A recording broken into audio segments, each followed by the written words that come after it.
মায়ামির হয়ে ক্লাব বিশ্বকাপ খেলবেন নেইমার। রোনালদোর পরে এবার নেইমার জুনিয়রকে নিয়ে গুঞ্জন, ফিফা ক্লাব বিশ্বকাপে ব্রাজিলিয়ান তারকায় দেখা যেতে পারে ইন্টার মায়ামিতে। চলতি বছর জুনে সান্তোসের সঙ্গে চুক্তির মেয়াদ শেষ হলেও এখনও নতুন চুক্তি করেননি ব্রাজিলিয়ান তারকা। ক্লাব বিশ্বকাপের আগে স্বল্প মেয়াদের জন্য তাকে দলে ফেরাতে পারে ইন্টার মায়ামি। এছাড়াও ফ্লামিঙ্গো, ফ্লুমিন্সের মতো ক্লাবগুলো ফেরাতে চাচ্ছে নেইমার জুনিয়রকে। মূলত নিজেদের ম্যাচে দর্শক টানতে ভিন্ন পথে হাঁটার সম্ভাবনা ক্লাবগুলো, এমন খবর ইউরোপিয়ান গণমাধ্যমগুলোতে। ইনজুরির জন্য ক্যারিয়ারের লম্বা সময় মাঠের বাইরে কাটাতে হয়েছে নেইমারকে। চোটের সঙ্গে লড়াই করতে করতে ক্লান্ত ব্রাজিলিয়ান এই সুপারস্টার। বার্সেলোনা, পিএসজি আর হেলার হয়ে শৈশবের ক্লাব সান্তোস তার বর্তমান ঠিকানা। মেসি, নেইমার দীর্ঘ সময় বার্সেলোনা ও পিএসজিতে খেলেছেন।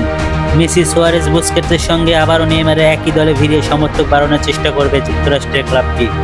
ধারণা করা হচ্ছে ক্লাব বিশ্বকাপে ইন্টার মায়ামি হয়ে নেইমার মাঠে নামলে ফিফা ক্লাব বিশ্বকাপে দর্শকদের আকর্ষণ বাড়বে। এখন শুধু দেখার অপেক্ষায় ক্লাব বিশ্বকাপ হয়ে কোন দলের হয়ে খেলতে যাচ্ছেন নেইমার জুনিয়র, ফ্লামিঙ্গো, ফ্লুমিন্সো নাকি ইন্টার মায়ামি। বাশার সবুজ, নেক্সট নিউজ 24।